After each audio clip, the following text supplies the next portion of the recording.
exercise after 50 is different and what works. You have probably seen a lot of advice about exercise after 50 or 60, things like the top exercises you must do or the top 10 exercises you should never do after 50. While confusing and maybe slightly concerning, do you need to follow this advice? The short answer is no. No, you do not need to use your age as a guide for a number of reasons. But the first one is that your age is not a deciding factor in what exercise you should do or should not be doing. Your health and fitness history is more important. Think about two people in their 50s. One we'll call Jane. She has been exercising more or less regularly for most of her life. She goes to the gym a couple of times a week. Sometimes she does a class, sometimes she does weights. She does have a sedentary job, but she tries to walk to work and she likes to run a couple of days a week. So she is pretty active and has been for years. The second person we'll call Barb. She has a sedentary job. She drives to work. She sits most of the day. She spends most of her spare time involved in hobbies like knitting and reading. Occasionally, she will go for a walk with friends. So do you think the deciding factor in these two women's exercise program is their age? It most certainly is not. I didn't think you thought that. Hi, I'm Shayla, lifestyle and longevity coach for the Vintage Crowd. I have years of experience and education helping adults change their health and fitness to improve their longevity. Is exercise after 50 different? It can be, but a bigger factor is what have you been doing in the years leading up to this decision to get fit and healthy. So let's look at what is true about fitness after 50. Yes, it can be harder to gain muscle as we age. You will lose it if you don't use it. As we age, we lose muscle mass, especially if we don't exercise. This happens because our bodies produce less growth hormone, which helps build new muscle tissue. Even though it is harder to gain muscle as we age, it is not impossible. And now we have more evidence of how important it is to retain our muscle mass.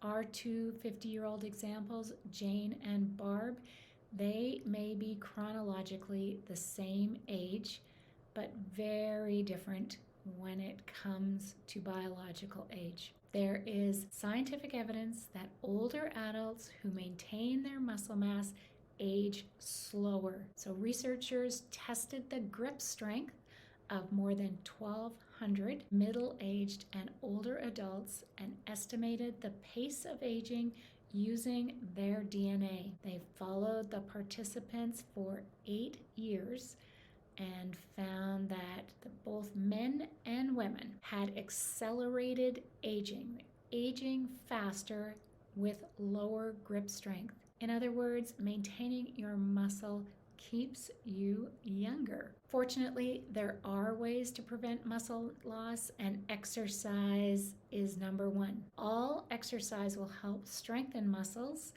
by increasing blood flow, nutrients, and oxygen supply to working muscles. Most importantly, do some type of resistance training or strength training, whether you are starting with your body weight or using dumbbells or machines. All of these are beneficial to building muscle.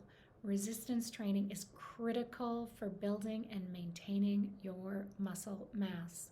The process of sarcopenia, or losing muscle mass, occurs when our bodies start to produce less growth hormone, less testosterone, and these hormones help build muscle. However, it is possible to preserve muscle mass as you age, and that means a progressive resistance training program. so progressively becoming more challenging as you get stronger. A well-designed exercise routine will include about 8 to 10 exercises that use all the large muscle groups in the body. Do 2 to 3 sets of 8 to 12 repetitions at a weight that you find challenging is critical for maintaining muscle and slowing sarcopenia and the aging process. So should you be worried about losing muscle mass? Of course you should. The short answer is yes.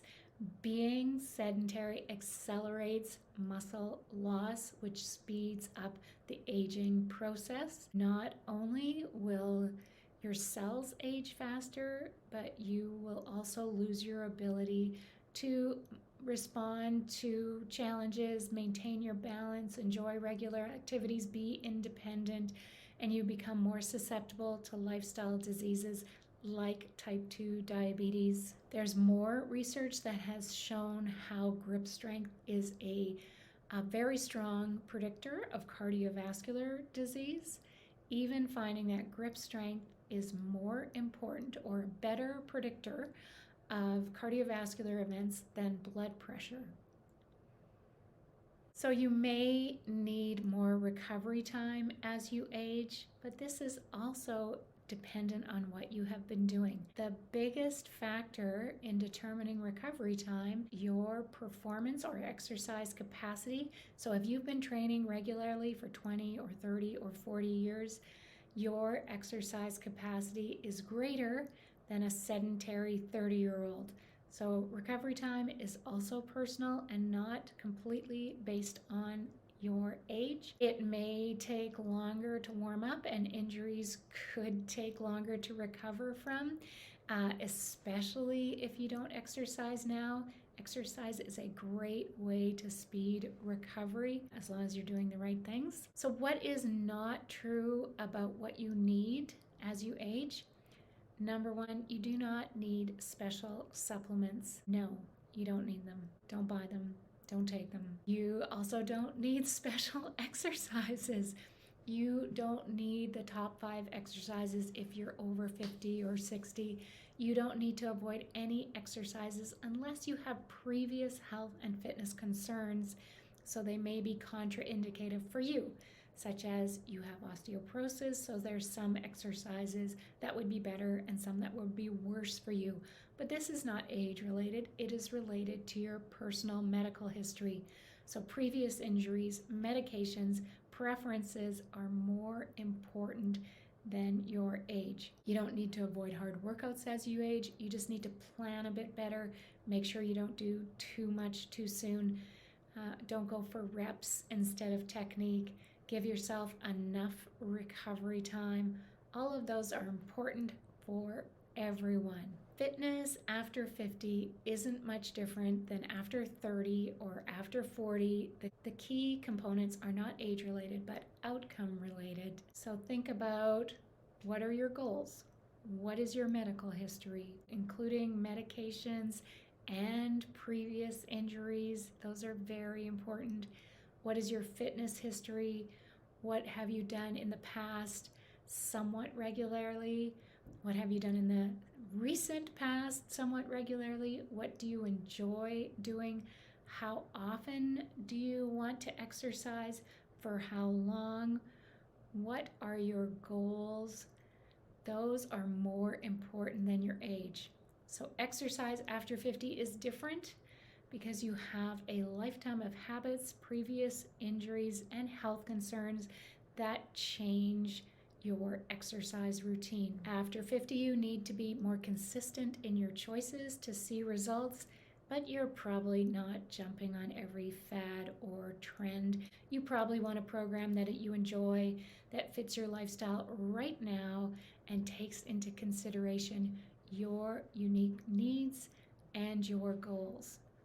So what changes in terms of your exercise after 50? This is what changes after 50. What do you want to do? What are you able to do?